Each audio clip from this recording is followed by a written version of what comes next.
En el camino del diagnóstico hay manos que sostienen, miradas que acompañan y presencias que transforman.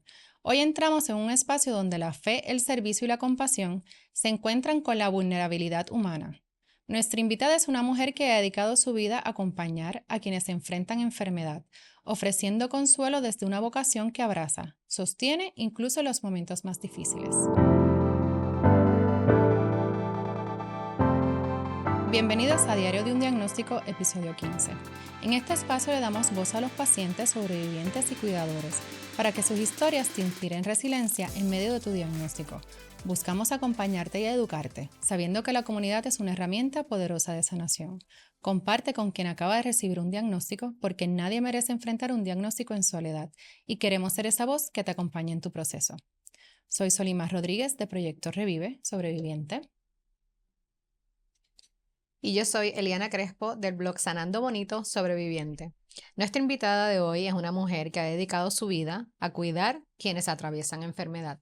Una mujer que desde su vocación religiosa ha aprendido a escuchar incluso lo que no se dice, a sostener silencios que pesan y a ofrecer consuelo cuando las fuerzas parecen agotarse. Desde el convento Siervas de María, donde el servicio es un acto de amor cotidiano, y a través de su blog Amor que Sana, comparte esperanza, fe y acompañamiento con quienes viven procesos de dolor y transformación. Bienvenida, Sor Ingrid Alicea Rivera, de Siervas de María. Saludos, qué alegría poder compartir hoy con ustedes un poquito, ¿verdad? De los procesos, así que estoy súper feliz que me hayan invitado, ¿verdad? A tomar en cuenta el proyecto y nada, como congregación también estamos contentas porque aunque es Sor Ingrid, pues es una comunidad Claro, en la que también sostiene, claro. que sostiene y en quien tamén vengo a hablar el nombre de ella. Sí. Y yo feliz de que hubieses aceptado. Y de decir Amor que Sana, que me da sonrisa. Nada más decirlo, ya yo me sonrío. Sor, cuéntanos cómo describes el llamado que la llevó a acompañar a personas en momentos de vulnerabilidad, de enfermedad o dolor. Pues mira, yo creo que la palabra sería misericordia. ¿Por qué misericordia? Porque primero ha sido una experiencia de misericordia para mí. Claro. O sea, cuando Dios me llama, estaba en un momento de la frágil, en un momento con heridas, ¿verdad? Con muchas preguntas. Y el sentirme amada, aceptada, valorada por Dios, pues me redime, me sana. Entonces me invita, ¿verdad? A transmitir esa misericordia. Y yo diría que todos aquellos que de una manera u otra estamos tocando el mundo del dolor, si no pasamos por esta experiencia de haberme sentido así débil, que a lo mejor sin rumbo, que la sociedad a lo mejor no nos acepte, haber tenido esta experiencia nos da fuerza para entonces poder acompañar estos procesos, ¿verdad? Que las personas sufren de soledad, de enfermedad, porque me hace empático. Y yo creo que por eso la llamo misericordia, porque he podido experimentar la misericordia de Dios que me ha sanado, me ha liberado, me ha dado las gracias y que me las sigue dando. Porque es algo que es día tras día, porque uno siempre está como estamos en ese proceso de conversión, no es como de la noche a la mañana. Y uno poder también ser misericordia para otros, intentar que ellos puedan descubrir en mí ese amor, esa misericordia que Dios tiene para ellos. Qué hermoso. Te hemos visto en las redes sociales. Y me encanta. Sí, ¿cómo es que decides entrar a las redes sociales? Amor que Sana. Me encanta ver cómo hablas con la verdad, sin filtro, ¿verdad? Como mencionas en algunos de los episodios. Hablas de lo que implica ser un cuidador, de los retos y de lo agotador que llega a ser. Me gusta, ¿verdad? Cómo llevas tus mensajes. Cuéntanos un poquito de eso. Bueno, Amor que Sana nace, aunque la gente no lo crea, impulsada por jóvenes. ¿Por qué por jóvenes? Porque cuando iniciamos el proyecto, empezamos con uno piloto que se llamaba Seguir tus pasos. Y más bien hablábamos de la vocación, propiamente de los pasos, ¿verdad? De la riqueza de nuestra congregación, en el eje de la vocación propiamente, la joven que entra a ser sierva de María. Pero con el pasar del tiempo veíamos que en esos comentarios las personas decían, denos de su espiritualidad. Y yo decía, Pues nada, Hay un espacio que llenar ahí. Exacto, y decía, aquí hay algo que pasa. Tuve la oportunidad de hacer unos cursos y unos talleres que pues me dieron como esa luz y además, ante todo de la gracia de Dios, oye, el carisma de nosotros tiene tanta riqueza para poder darla, no solamente al enfermo, sino al cuidador, porque a veces hay mucho material para el enfermo, pero poco para el cuidador. Así es. Entonces, luego de unos ciertos, ¿verdad?, de meses viendo toda la logística que tiene que llevar un proyecto que en mi vida sabía yo que era tanto. Tan complejo, exacto. Eso no es Tan prender una complejo. cámara y ya. Exacto, no se cree que es un selfie. Sí, y de ver todo eso, pues la congregación, ¿verdad? Porque no es, aunque aparezco yo, no es mío el proyecto, es de la congregación, pues aceptó y hemos lanzado este proyecto ya va casi para 4 años o 5, 4 años yo creo. Y ha sido toda una aventura de aprender, de enriquecerme, de enamorarme cada vez más del carisma de nosotras y sobre todo de saber que nosotras tenemos un carisma vivo. Y que se refleja en los videos, porque de verdad yo los entré y me encantaron, o sea. Pues bendito Dios, ¿verdad? Porque es la gracia, porque yo me recuerdo que al principio yo le decía al equipo, no, mira, vamos a hacer que el proyecto no salgan las monjas. Que la gente lo vaya descubriendo que somos nosotros a través que vaya leyendo o vaya escuchando los podcasts o vaya viendo algo. Pero no, que no salga la monja.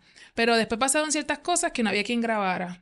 Pues me tocó a mí. Primero logré que otras monjas grabaran. Y ya, pues está bien. Después yo para mí una cámara, yo me consideraba una persona tímida o incapaz de hablar. Pero yo dije, si esto... No me puedo imaginar esto. Después de haberte ya después de ver los videos, ¿verdad? Es que esa es Dios sacando a uno de la zona de confort. Exactamente. Y yo siento, y en ese momento, pues sentí esa urgencia de que el carisma había que llevarlo y dar esta riqueza. Y fue lo que me impulsó a eso, a salir de mi zona de confort, a aprender, porque entonces las redes sociales y todo este tipo de contenido varía tanto, cambia. Hoy una cosa funciona, mañana no. Yo decía, bueno, Señor, yo tampoco me puedo dejar por eso porque yo no soy una influencer, yo soy una misionera digital, que son dos cosas diferentes. Ay, mira ese término, nunca lo había escuchado. Sí, la iglesia después del sínodo lo ha encauzado desde ahí, misión digital, misioneros digitales. Y pues cuando uno tiene una misión, pues uno se deja llevar de lo que el Señor inspira para hacer el proyecto. O sea, yo reconozco que cuando yo voy a preparar este contenido, pues puede ser que tenga muchas ideas, pero digo, Señor, ayúdame. ¿Cuál va a ser la correcta en este momento? Incluso uno de los últimos videos que se han hecho virales en Instagram, yo estaba como en esa lucha porque la gente se crea, no, porque ella habla desde religiosa, habla desde fuera, pero es que estoy hablando... a lo mejor desde fuera porque no cuido a mi mamá o a mi papá, un familiar, pero estoy cuidando personas que también me drenan, porque soy humana. ¿Verdad? Y es la parte espiritual la que a mí me sostiene, yo lo digo, Totalmente. Es la parte humana, porque aunque yo pueda tener los conocimientos de enfermería y todo lo que pueda tener, la realidad es que sin la parte espiritual, porque como, ¿verdad?, vemos lo que es el personal de enfermería y los cuidadores día a día es algo agotador, humanamente es agotador. Claro. Entonces... yo decía en una sesión, ¿quién dijo que estará lindo? Y algo me dijo, ese va a ser el enganche de los videos. Y mira, y lo menos, y que digo, que son cosas como el Señor va guiando a uno, ¿verdad? Porque lo pongo en las manos de Él, es la realidad. O sea, alguien me dice, ¿cómo ustedes han logrado crecer? La misericordia de Dios. Yo no puedo decir que fue porque a mí se me ocurrió, porque copié a aquel. No, yo puedo coger ideas, pero... es que no tengo otra manera de decir que este proyecto ha sido Dios y que lo ha puesto y pues por la misericordia. Y es una riqueza muy grande poder transmitir el carisma de nosotras de un lenguaje más cercano, más concreto y que la gente lo haga suyo, lo abrace y ver también los testimonios de personas decir, me cuidaron a mi mamá en Barcelona, me cuidaron a mi mamá en México, en Colombia, ¿cómo me pueden ayudar? Y dice, wow, cómo el carisma ha trascendido tanto en todos estos países que pues claro, como uno no está allí, no puede ver y para nosotras mismas es como que, wow, todo lo que es un legado y el de cual yo tengo ahora ¿verdad?, la oportunidad de poder seguir llevando no solamente por las redes, sino presencialmente, para mí es todo un reto. Y qué maravilloso que la gente cuando conecta es porque recibe y reconoce que hay una realidad versus expectativa y lo has presentado increíblemente. Yo estudié en un colegio de monjas y ahora que estás hablando de eso de redes sociales, yo de repente escuchando te dije, Dios mío, si hubieran existido las redes cuando yo estudié, yo no me puedo imaginar a mí, ¿verdad?, la congregación congregación donde yo estudié, con esa exposición, porque de verdad que quien soy yo hoy día, yo le debo mucho al amor que yo recibí de las monjitas que me criaron. So, me hubiese encantado verla exponerse en las redes sociales. ¿Qué has aprendido sobre la dignidad humana, verdad, al caminar junto a personas que atraviesan, verdad, diagnósticos sumamente difíciles? Bueno, yo creo que la dignidad humana es algo que no se pierde ni con la muerte. Porque la dignidad nosotros la recibimos porque somos hijos de Dios. ¿Verdad? Hay personas que no creen y eso se respeta y pues creen en la energía, en la fuerza, el universo, etcétera, porque necesitan buscar esa fuerza y esa dignidad. Y para mí, eso, la dignidad, o sea, la enfermedad no quita la dignidad. Al contrario, ¿verdad? La enaltece en el sentido de que nosotros que cuidamos debemos precisamente custodiar esa dignidad. Que se respete lo que él desee, o sea, porque también entra en conflicto, no, que respetar es lo mismo que estar de acuerdo, no, pues yo no puedo estar de acuerdo con una decisión que un paciente no claro. quiera, pero yo respeto, ¿verdad? Que y su decisión, su decisión, cuerpo, es su espacio. Y yo creo que es un reto en una sociedad donde, pues, el que está enfermo o el que está mayor ya no vale nada, como decía el Papa Francisco en la sociedad del descarte. Pues para mí como religiosa Sierva de María, como enfermera, es un reto el yo poder seguir sobreguardando ese valor de la dignidad, porque el que tiene Alzheimer es él o ella, no soy yo. Entonces si a él le gustaba que la vistieran así, o ella o él, pues a mí la responsabilidad me compete tener esa persona con esa dignidad. Igual, una persona que tenga un trastorno mental, el que tiene el trastorno es él, no soy yo. Entonces uno desafortunadamente ve en ¿verdad? En estas salas de salud mental y a veces en realidades de enfermos que pues no, como que no, él está así, ella está así, ¿y tú? Porque es a uno que le corresponde. Y es muy duro ver que se descarte personas a veces jóvenes con trastornos que tú dices, wow, y no se supone que seamos nosotros como profesionales estemos ahí, o tú como familia lo estés apoyando, ¿no? Más fácil es abandonarlo o decirle no es así, ¿no? Yo le entrego. Y es muy triste, pero uno se da cuenta que la dignidad de la persona no acaba con la enfermedad. Al contrario. Pero estamos desafortunadamente en una cultura que, claro, quiere sacar a Dios del medio. Entonces, si sacas a Dios del medio, todo no tiene, ya todo lo demás pierde sentido. Correcto. Todo pierde sentido. Entonces, Él es el que le da el valor a la persona. Entonces, yo pienso que en todos los sentidos se le ha quitado ese valor que tiene la persona, esa dignidad. Y viene a partir de que cada uno experimente el amor y la misericordia. Por eso decía que mi vocación viene de esa parte de la misericordia, porque si nosotros no experimentamos eso, es imposible, no puede ser sensible al dolor. Al dolor de otra persona. Sí. Exacto. ¿Has tenido conversaciones difíciles donde has tenido que sostener a un familiar o a un paciente y cómo has ayudado a manejar esa compasión? ¿Qué te ha ayudado? Bueno, la gracia de Dios. Nosotros tenemos una... Sí, es que yo no puedo darle más respuesta. No se puede, exacto. El Génesis, gracias. Exacto. Sí, no. Y es curioso, pues nosotros tenemos como tradición, cada vez que salimos a cuidar a un enfermo, vamos a la capilla, ¿verdad? Y rezamos 3 Ave María, nos pedimos del Señor y de la Virgen. Y pues somos enviadas, porque algo también bonito de nosotras es que vamos, sea a cuidar físicamente o espiritualmente, enviada. O sea, yo muchas veces, vas a ser guardia. A veces uno dice guardia para que la gente entienda, pero más bien vamos a asistir, vamos a la misión. Incluso nosotras no elegimos, no es que nos dan un papelito ahí para decirnos, tenemos 5 enfermos, ¿a cuál tú quieres ir? No. Piedra, papel y tijera. Ajá, no, así fuera un mamey, como uno dice, porque hay pacientes que, pues, obviamente te causan más distancia, más rechazo, porque somos humanas, y hay otros que dicen, ay, no, con esta sí, porque... Claro. Pero desde ese sentido de ir enviada, pues ya uno va con esa gracia de que, bueno, Señor, ilumíname porque no sé qué me voy a topar. Es verdad que me dan unos datos básicos, o la hermana que estuvo antes me dice algo general, mira, es así. Y y uno va con, ¿verdad? Como misión. Pero cuando uno se encuentra con estos momentos difíciles, que he tenido la oportunidad de personas católicas, no católicas, que no creen en nada, pero ver cómo la enfermedad no es un momento de desgracia, sino de encuentro. Y a veces, muchas veces, uno no tiene palabras porque, ¿qué voy a decir a una persona que me dice, Sor, yo sé que me estoy muriendo, por eso me Qué casé, hice esto y esto, y le pedí a Dios 2 gracias, y una es que mis hijos volvieran ¿verdad? A la iglesia, y yo sé que me queda poco, ¿qué yo le voy a decir? ¿Me entiendes? Sí, Una no hay persona, palabras de consuelo. de consuelo, y que a Ujú, veces las personas, también los enfermos te dan cátedra. ujú, O sea, ujú. que que yo que me dicen que la voy a cuidar, y cuando es ella la que me está diciendo a mí que ella ya está ready, que ya se ha entregado, y que pues ella no, y yo me quedé sorprendida, me dijo, yo no quiero faltar a la voluntad de Dios, o sea, que ella lo Lo acogió, acepto. lo aceptó con una capacidad que yo dije, no, pero esta mujer me está dando a mí.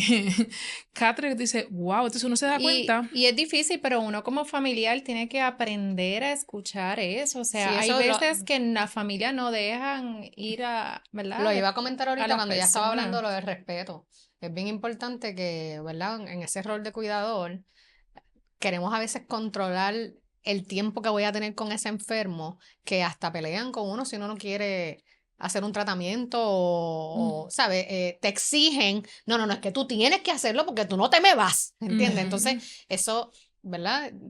Es bien difícil porque tú no eres el que lo estás experimentando y hay que respetar, ¿verdad? Lo que estamos hablando de la dignidad, respetar lo que ¿Cómo uno llegan quiere. esos pacientes a donde ustedes? ¿Los refieren? Nos llaman a la casa, sea porque alguien le contó que, mira, las hermanas hacen ese servicio de manera nocturna o diurna, siempre que, ¿verdad? Ese encuentro de hermana disponible. Pero casi siempre es así, o buscan o ya a veces por tradición de familia, que cuidaron a mi abuela, Ah, cuidaron ok. a mi tía, y ya saben, Y y la nos persona, y contactan. la persona se queda, Nosotros o vamos, sea, se queda a sí, dormir con salimos a las usted. 8:30 y nos regresamos a las 5:30 de la mañana. Quedamos porque en la casa, en nuestra comunidad de San Juan hay 2 misiones, y una es esa, salir a donde el enfermo. Ah, ok, Y ok. está la otra que luego vamos. Sí, Hablamos. pero y lo que también quería recalcar sobre cuando decía de respeto, es que hay que respetar, porque también, aunque no lo creamos, el enfermo pasa por una lucha espiritual también. Ujú. Entonces, muchas veces no es, ¿verdad? Nadie se va en la víspera, pero muchas veces esa resistencia que tenemos, oye, déjalo, o sea, es duro. Es Claro. duro uno tener que decirle a un familiar. Yo lo tuve hace poquito con mi abuelo, decirle, si te tienes que ir, vete. Uno no quiere decirle Sí, a sí, nadie eso, sí. pero ay, cada uno, o sea, la vida tiene ¿verdad? Humana, Un, temporalmente tiene un un inicio y un principio y final. un fin, correcto. Entonces nosotros tenemos que respetar eso, y muchas veces, como te decía, como usted decía, el familiar, al no respetar ese proceso, pues lo que Se hacemos lo es hace que más difícil se lo al hace más paciente. difícil, porque el Y no enfermo, quieren nadie tener esas habla. conversaciones, punto. Y nadie habla de eso. Todo el mundo habla, y por eso tendrá dolor o no, la herencia, y si hablan de eso también, porque a veces ni hablan de eso, todas esas cosas, pero nadie habla de la lucha espiritual que tiene una persona. Yo digo, es la última batalla entre que tiene el alma y que Así está el enemigo es, luchando. Así así es. es. Aunque digan, ya está hablando. No, es que es una realidad. Es la última lucha que tiene el alma, ¿verdad? Que está el bien ahí, que se lo quiere ganar, y está Dios con la misericordia de que aquí estoy yo, soy tu padre, te amo.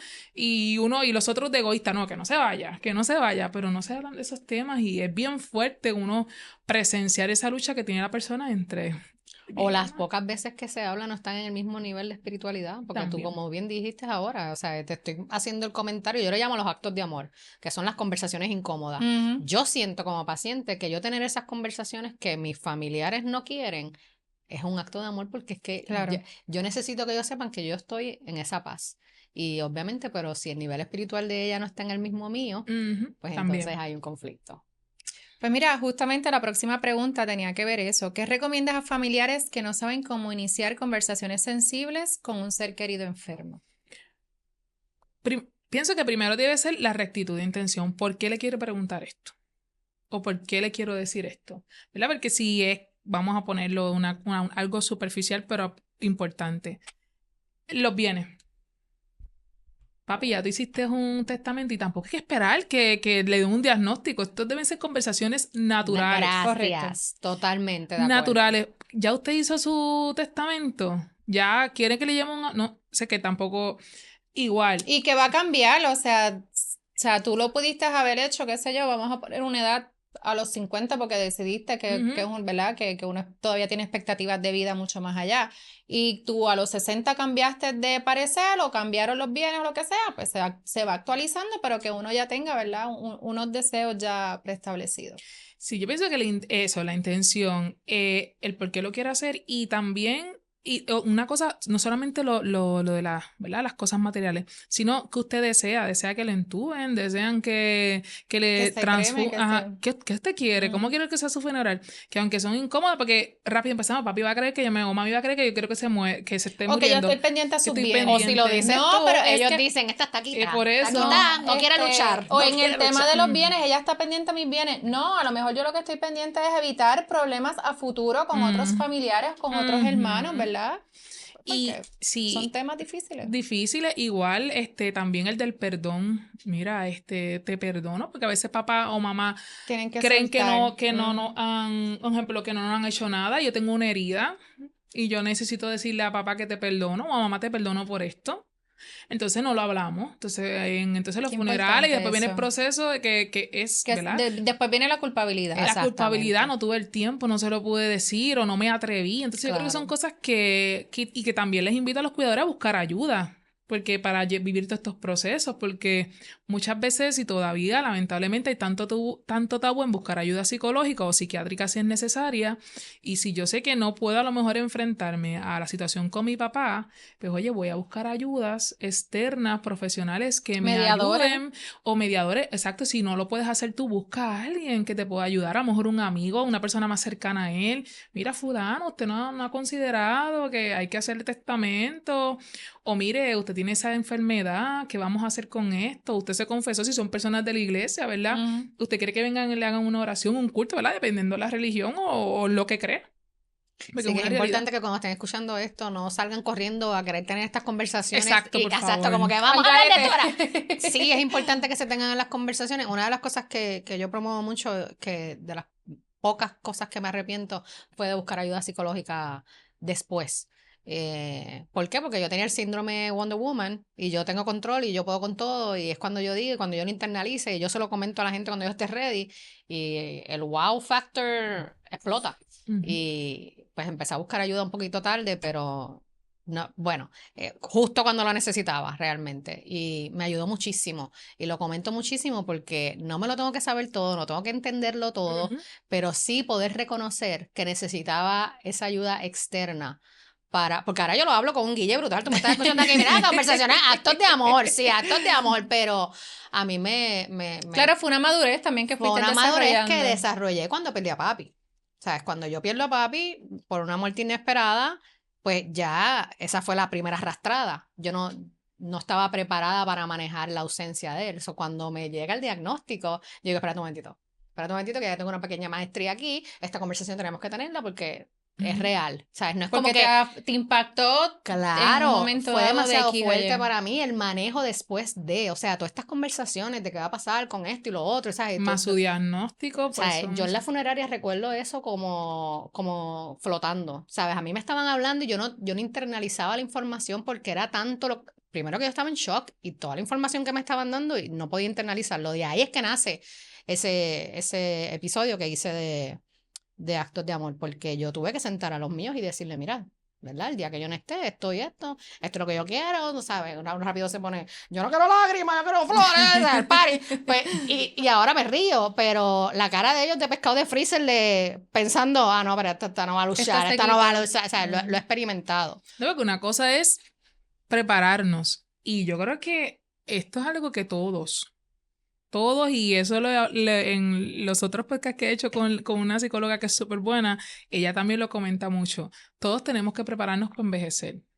Entonces, el aprender a comunicar, es que yo creo que otro problema que hay en la sociedad es que no sabemos comunicarnos. Eso es cierto. Entonces, porque a lo mejor yo decir algo incómodo, entonces Sí. al no saberme expresar, pues no, o sea, mejor me callo, mejor me lo guardo. Entonces, O no tenemos sabes cómo lo van a tomar. cómo lo van a Estás tomar y qué van a decir de mí. pensando, Entonces, tenemos todo eso atrás que no sabemos cómo comunicarnos en cosas a lo mejor normales que, ¿verdad? Que se supone que fuéramos expertos cuando nos vienen cosas que muchas veces nos puede más la emoción, pues menos, ahí nos trancamos más. Entonces a lo mejor ya viene cuando ya se murió y hay que resolver. Y como usted dice, el familiar no está. A mí me pasó reciente con mi abuelo, que yo vi a mi mamá, mi abuela, como dicen por ahí, loading. ¿Sabes? No estaban mis hermanos también, porque bueno, uno ¿verdad? Por esta cuestión de uno poder haber aprendido un poco en enfermería y ver también los procesos de muerte de otras personas, pues yo veía que mi abuelo no iba a salir, entonces pues yo estaba como más consciente, que ahora yo me río, me da vergüenza porque yo me recuerdo que estaba muriendo y decía, da cuenta, que eran cosas y dije, Dios mío, como yo le dije a mi abuela cuando estaba organizando, pero era porque ellas no estaban en eso, me explico, Sí, y era porque pues está el familiar que tú lo escuchas decir eso y tú, mira, qué morboso estás hablando de ese tema. Sí, entonces la monja, imagínate, la monja decirle, mira, atiéndele, hablando del dinero a la monja, para colmo, en vez de estar rezándole al abuelo. Entonces, imagínate, eran cosas que yo decía, bueno, pero tengo que decir. Claro, yo hice eso después de haberles rezado. Incluso le dije, pues mira, si te tienes que ir, vete. Eso Pero pasó. eso es ser responsable también, porque es que Totalmente. por no ofender al otro, no tocamos, no queremos, porque pensamos que se pueden ofender por lo que dijiste, no estamos acostumbrados a unas conversaciones, pero es que eso es también amor, o sea, estás buscando la estabilidad del que se queda, el último deseo de la persona, o del enfermo. Sí, y ahora yo me recuerdo que ya después de unos meses yo le dije a mi abuela ahora, bueno, y mira a ver qué tú quieres. Ya me quedé. Sí, porque pasan unos, ¿verdad? Uno se recupera de la pérdida y nos olvidamos. Entonces, sin querer, porque lo de mi abuelo fue algo imprevisto, así puede pasar. Incluso le dije a mami, cuando vaya a vacaciones y venga mi hermano mayor, vamos a hablar del tema. Vamos a sentar. Sí, porque uno cree que no, pero son cosas que uno no quiere tocar. Claro, y pero hay que si tú tocar. no asumes la responsabilidad y nadie más la asume, ¿qué pasó? O sea, se quedó ahí. Mira, y no tan solo lo financiero y los detalles, sino la espiritualidad, como tú bien dijiste, ¿sabes? Yo he sabido decirle a todo el mundo, yo estoy en paz. Y yo vivo según la voluntad de Dios y yo estoy ready para cuando ya yo no tenga, ¿sabes? Cuando me toque, ya yo estoy ready. Y yo pienso que esto le da paz a mi hija, que sepa, ¿sabes qué? A mi mamá ya estaba preparada. Que no le va a dejar de doler, porque no quiere decir que prepararnos y tener estas conversaciones, el duelo no nos va a afectar, nos va a afectar igual, porque es un sentimiento y eso no nos pueden quitar. Pero el prepararnos, pues, nos va a ayudar a lo mejor a centrarnos más en la parte emocional que tenemos que trabajar, que a lo mejor en otras cosas que ya pudimos adelantar.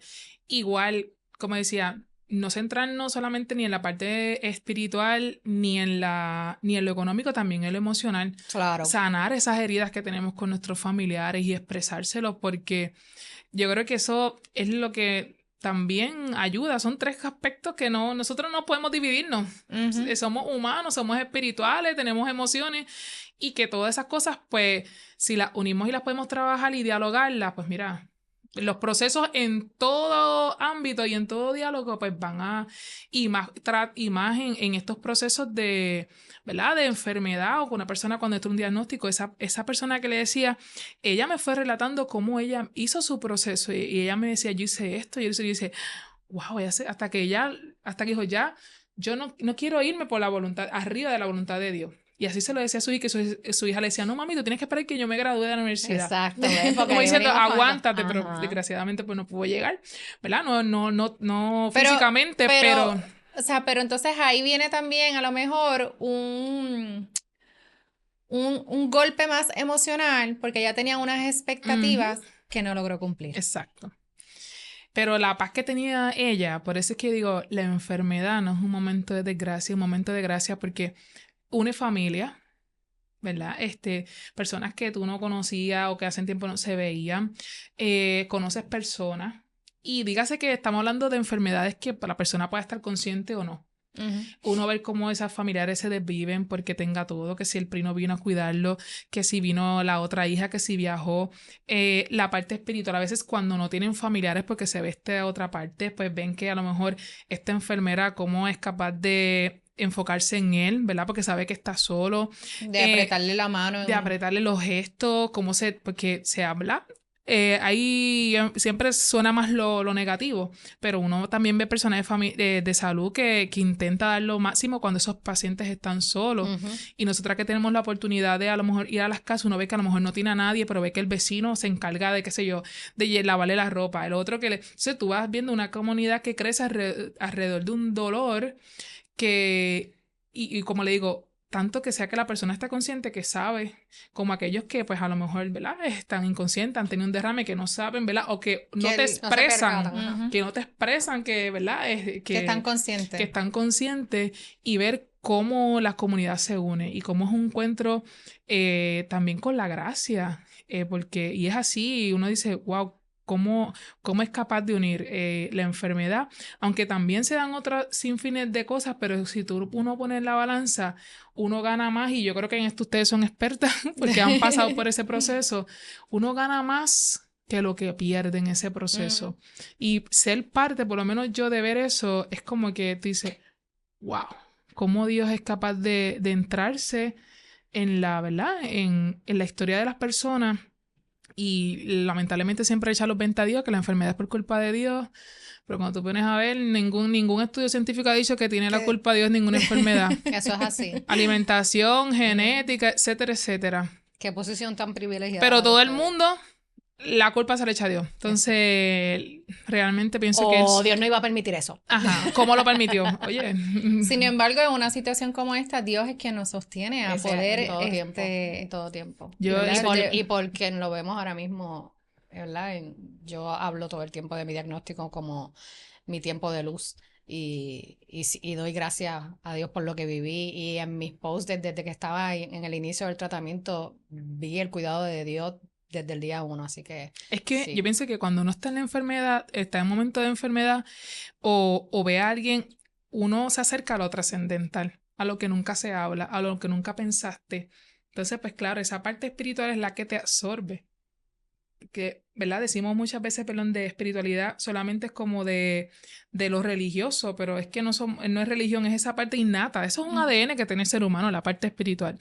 Entonces, al vernos tan finitos, empezamos a gustar, por decir así, lo espiritual, eso que a lo mejor no había descubierto antes. Y ahora con esta enfermedad o este problema, lo empiezo a valorar. Y yo lo he visto así incluso con personas que no creen en nada, que empiezan a cuestionar si tú dices, wow, ¿cómo este problema ayuda a esta persona a acercarse a Dios o a lo que crea? Porque en definitiva eso se respeta. Pero cómo paso de estar así a subir 10 escalones y estar ya en una azotea, porque ve todo desde otro punto de vista. Sus valores cambian. El lente de vida que ajusta. Sí. Te hago una pregunta. Hablamos ahorita de cómo llegan los referidos, ¿verdad? Los pacientes. Pero ¿qué tipo de apoyo ofrecen las hermanas siervas de María en Casa de Salud, en el día a día, como paciente o cuidador más allá de lo espiritual?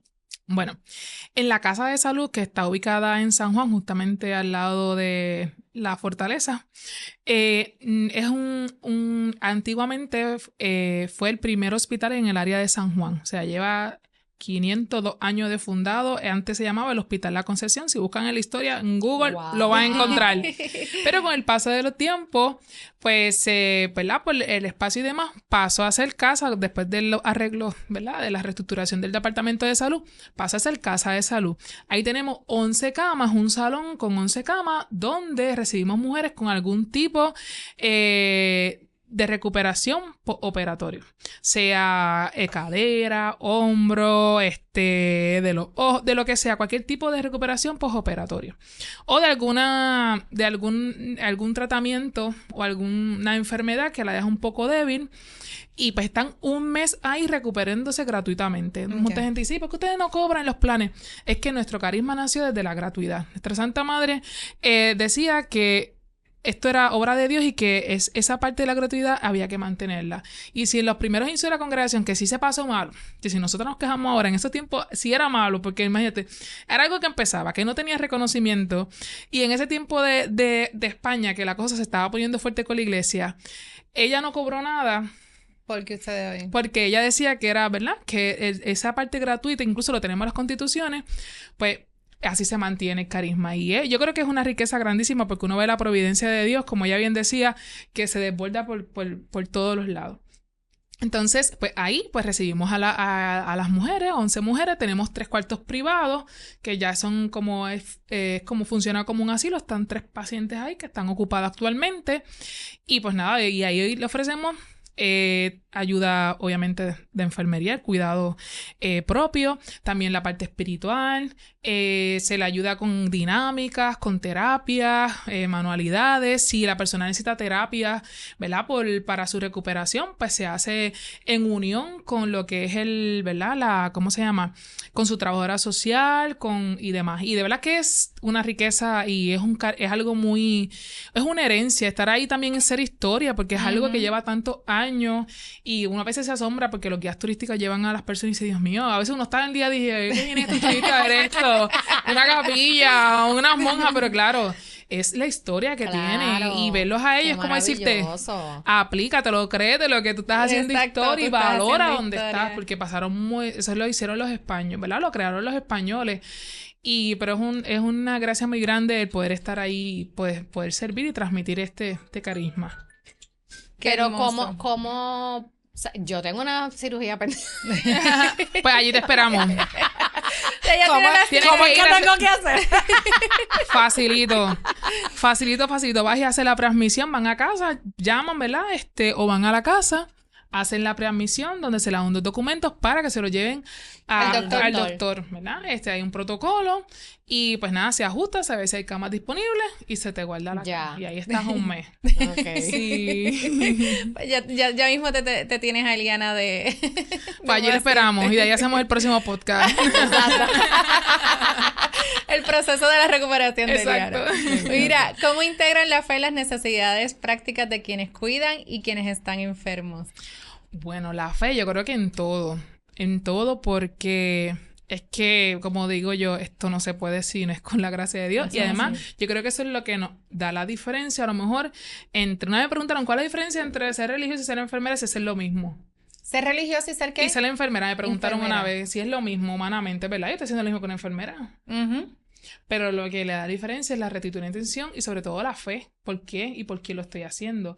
Y yo creo que eso es algo que es bien peculiar y es lo que le da, es lo que me une, ¿verdad? Y lo que une pues la espiritualidad de nosotras en cuanto al servicio, ese poder transmitirle a ese enfermo, porque la mística de nosotras es ver a Dios en el enfermo, ¿no? Sí, en consecuencia, el enfermo va a encontrar, ¿verdad? A Dios en los gestos que uno hace porque le va a cuestionar. Pero nosotras es ver a Jesús en el enfermo, reconocer que Dios está ahí, que lo habita, que le ama. Y yo creo que eso es una gracia muy grande ¿verdad? Que uno tiene como carisma, pero vuelvo al inicio, todo también viene porque uno se siente amado, ¿verdad? Y experimenta. Y de ahí y por eso es que de ahí sale y todo es desde la parte espiritual, porque es que no podemos, en nuestro cuidado no podemos desligar. Incluso hay una parte de nuestras constituciones que dice que el paso de la capilla, como decía, nosotros antes salíamos a la capilla, a la habitación del enfermo no debe de interrumpir nuestro diálogo con el Señor. Quiere decir que ese que deje en el sagrario es el mismo que yo voy a encontrar. ¿Qué te vas a llevar? Y que esa persona... Y no quiere decir que con eso yo le estoy quitando dignidad a Juan, a María, a Pedro. Claro. Porque a veces dicen, no, lo estás espiritualizando y lo estás anulando. No. Es que en Juan, Pedro, María, Jesús está ahí. Y yo debo tratarlo con la dignidad, como decíamos, con la empatía, con la misericordia que yo he podido experimentar y que él tiene para él. Y de verdad que es una gracia que fue curioso porque en estos días estuve en un colegio y después nos quedamos un par de adultos hablando y todos han tenido experiencia del ministerio de nosotras de diferentes maneras, uno con su mamá, otro y así.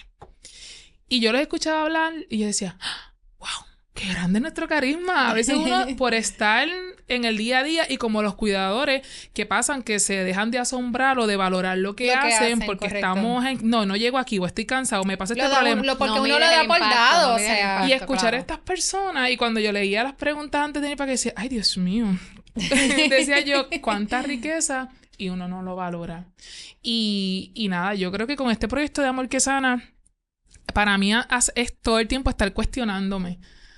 porque es muy bonito hablarlo en red y qué sé yo, pero ese señor que, y siempre le digo, que estas dos cosas o sea, el que yo hable y diga no sea ajeno a lo que, ¿verdad? Estoy viviendo, que realmente es una coherencia, porque, y ayúdame también a experimentarlo, porque en realidad no es lo mismo ser una cuidadora de una persona externa a un familiar, por muchas razones. Claro.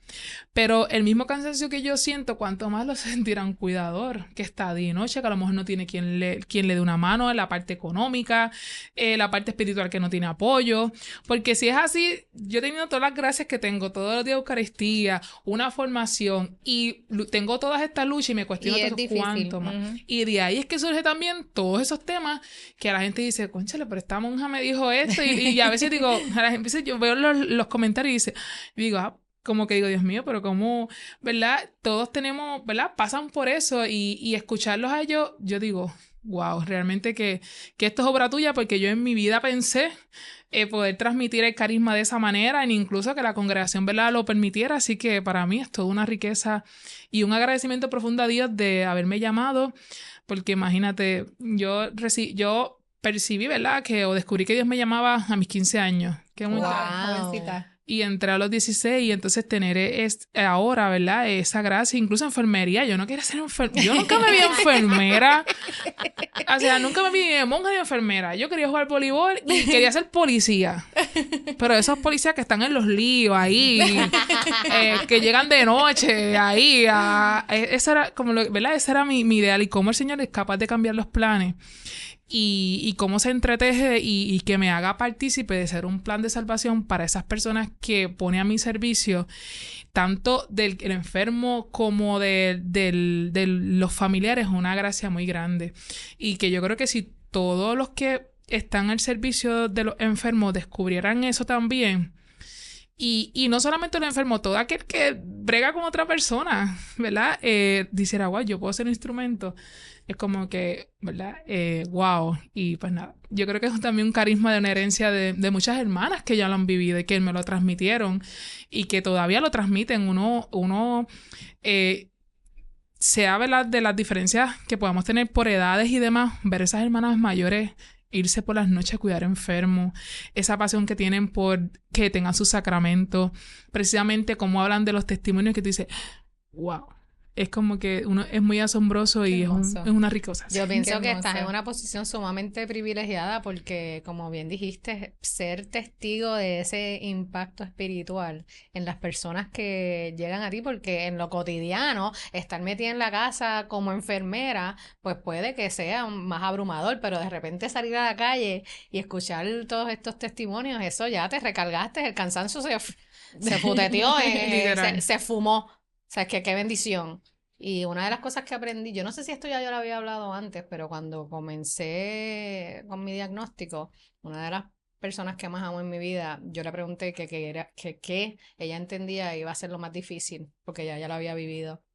Y me dijo, conociéndote y conociéndome, creo que lo más difícil que va a ser para ti es darte cuenta de la ausencia de Dios en la vida de los que amamos.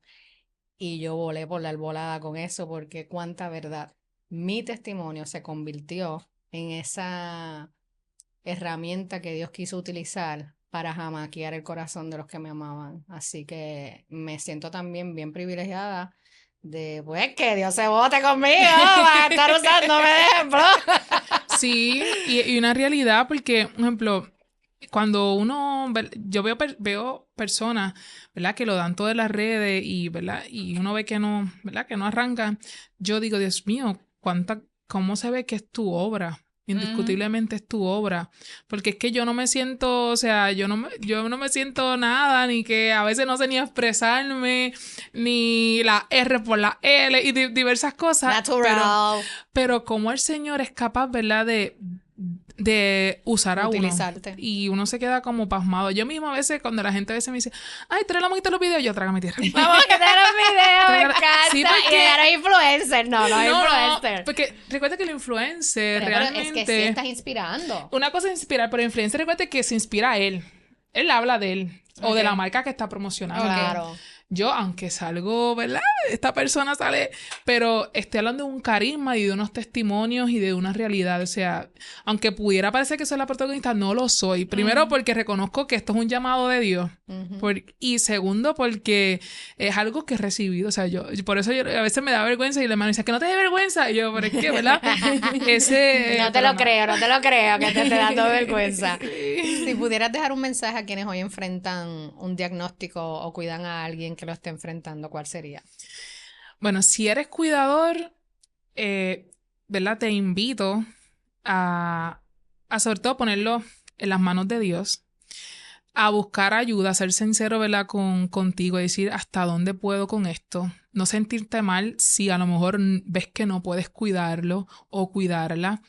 Y sobre todo, siempre la intención de por qué lo haces. Si es mi mamá, si es mi papá, si es fulano, lo estoy haciendo por él, pero si le añades la parte espiritual, no va a dejar de dolerte ni de cansarte, pero créeme que le vas a encontrar sentido. No es que se te va a hacer lindo, porque no, o sea, va a seguir doliéndote igual. Y más cuando son procesos que tienen Alzheimer, los papás de uno o demás, suelen ser más dolorosos. Pero eso, si le añades la parte espiritual, yo creo que vas a encontrarle sentido. Y si eres enfermo, igual. Yo creo que aceptar la enfermedad desde la libertad, pues ayuda. Y buscar, ¿verdad? Buscar personas que te puedan acompañar en este proceso, sea espiritual, sea psicológica, para poder, ¿verdad? Vivirlo. Luego que sabemos que hay procesos y etapas, ¿verdad? En la enfermedad de aceptación, rebeldía, etcétera. Pero que la puedas vivir con esa dignidad. Yo siempre pongo a María como ejemplo. Ella estuvo de pie en la cruz. Ella estuvo ahí con esa dignidad. Yo creo que de ella podemos aprender de que, bueno, voy a enfrentar con la dignidad que se merece llevar esta enfermedad y buscar ayuda. Y aferrarnos sobre todo a la gracia de Dios, porque sin Él, nada, pero con Él todo lo podemos. Amén, Sí. así es. Y seguir la página de Sor porque te va a recargar, créeme, porque lo está haciendo con nosotras hoy aquí ahora mismo. Bueno, pues hoy nos quedamos con la certeza de que el cuidado también es un lenguaje que se expresa en gestos pequeños, en silencios compartidos y en la presencia que sostiene cuando todo parece frágil. Nuestra invitada nos recuerda que acompañar es un acto profundo de humanidad y de fe, que incluso en medio del dolor siempre hay un rayo de luz que puede abrirse paso. Gracias por caminar este tramo con nosotras y por compartir la hermosa labor que realizas. Amén, ¿verdad? Y que la gloria sea para Dios, ¿verdad? Porque Amén. todo tiene, creo que estos proyectos todos tienen como fin o cauce el llamado de Dios que nos lanza a dar Correcto. testimonio de Él, lo que ha hecho con nosotros y lo que nos ha dado. Y gracias por esa Correcto. obediencia y por estar dispuesta. Sí, gracias por compartir con nosotros y aceptar estar aquí, ¿verdad? Gracias por mostrarnos el hermoso servicio que brindan con amor y gracias a todos ustedes por acompañarnos en un episodio más. Les invitamos a dejar su comentario y a suscribirse. Nos vemos el próximo lunes. Recuerden a seguirnos en nuestras redes sociales como Proyecto Revive en Facebook e Instagram, YouTube y Spotify y acompañarnos en este viaje de aprendizaje, apoyo y transformación.